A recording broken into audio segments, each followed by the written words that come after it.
सतनाम श्री वाहेगुरु जी। सतनाम श्री वाहेगुरु जी। सतगुरु की साखियों का मुख्य उद्देश्य शिष्य की रूह को खींचना है ताकि वह काल के जाल से निकल कर सचखंड जा सके, ना कि भ्रम में डालना है कि किसी चीज की परिक्रमा करने से तुम्हारे कर्म खत्म हो जाएंगे। कर्मों का भुगतान हर किसी को देना ही पड़ता है और ये बात अटल है, लेकिन कामिल मुसर्दी से हम ये युक्ति सीख सकते हैं जो हमें कर्मों को सहने की ताकत दे और इस कर्म भूमि से निकाल सके। गरीब अमीर सच झूठ ये एक दूसरे के साथ जुड़े हुए हैं। जहाँ सच है वहाँ झूठ भी है और जहाँ गरीब है वहाँ अमीर लोग भी हैं। ऐसे ही एक साखी है गुरु हर राय जी की, जिसमें एक सिख था जो एक नगर में रहता था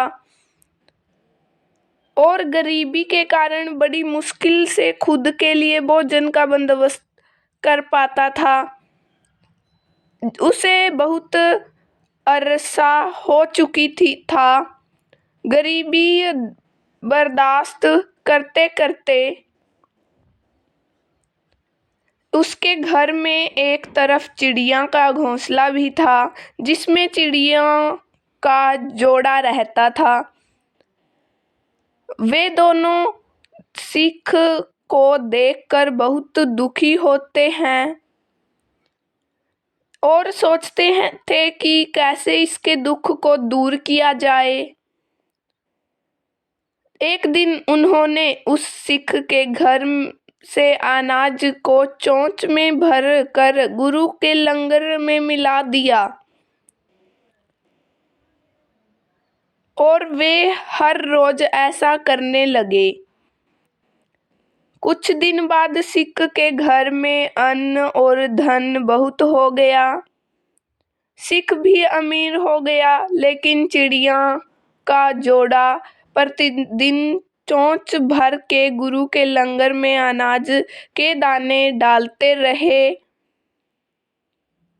गुरु हर राय जी ने कहा कि इसका तो मैं भी उपकारी हो गया हूँ, क्योंकि मैंने और मेरी संगत ने भी भोजन खाया है। उधर चिड़िया का जोड़ा अपना काम करते रहे। यही उपकार का काम कई दिनों तक चलता रहा। ज्यादा धन आने के कारण एक दिन सिख ने अपनी झोपड़ी तोड़ दी और नया घर बनवा दिया। चिड़िया का जोड़ा भी उस झोपड़ी में से निकलकर वहां चला गया और वहीं उन्होंने अपना घोंसला बना लिया। उसी दिन से सिख के घर में धन का अभाव होने लगा और धीरे धीरे धन खत्म हो गया, क्योंकि गुरु के लंगर में अनाज के कुछ दाने डालने बंद हो गए थे।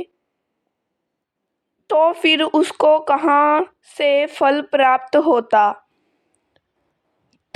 थक हार कर सिख गुरु हर राय जी के पास गया और कहा कि हे प्रभु, आप ही सबके रखवाले हो।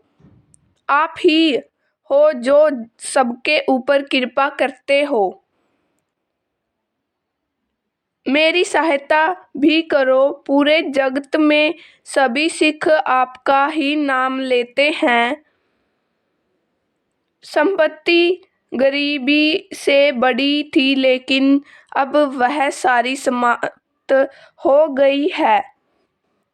आप ही सृष्टि के निर्माता हो। जन्म मरण सब आप ही की इशारे पर पे होता है।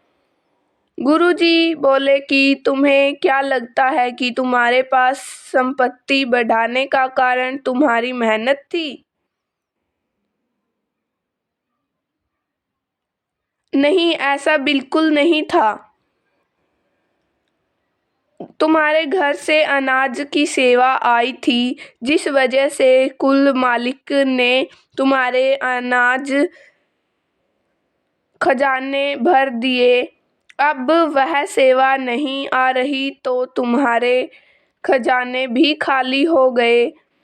सिख परेशान होकर बोला, गुरुजी लेकिन मैंने तो कभी सेवा दी ही नहीं थी।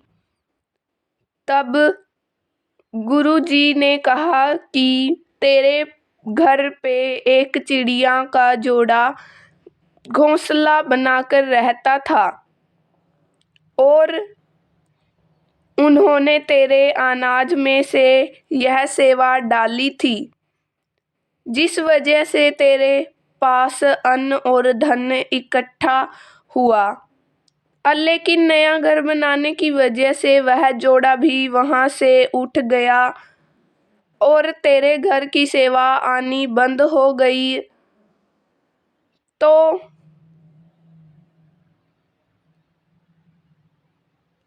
गुरुजी ने बताया कि वह जो चिड़िया का जोड़ा था वे दोनों पिछले जन्म में सिख और सिखनी थे,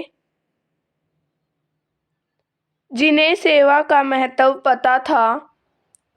वे भी अपने कर्मों के कारण इस योनि में भटक रहे हैं, लेकिन जिन्हें मनुष्य जन्म मिला है वह नहीं समझते कि आगे चलकर फिर से भोग योनियां भुगतनी पड़ेंगी। अगर न समझ तो इसलिए सत्संग, सेवा और भजन सिमरन करोगे तो भवसागर से पार लग जाओगे।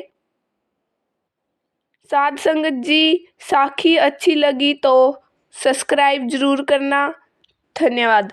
सतनाम श्री वाहेगुरु जी, सतनाम श्री वाहेगुरु जी, सतनाम श्री वाहेगुरु जी, सतनाम श्री वाहेगुरु, सतनाम श्री वाहेगुरु, सतनाम श्री वाहेगुरु, सतनाम श्री वाहेगुरु, सतनाम श्री वाहेगुरु, सतनाम श्री वाहेगुरु, सतनाम श्री वाहेगुरु जी का खालसा, वाहेगुरु जी की फतेह।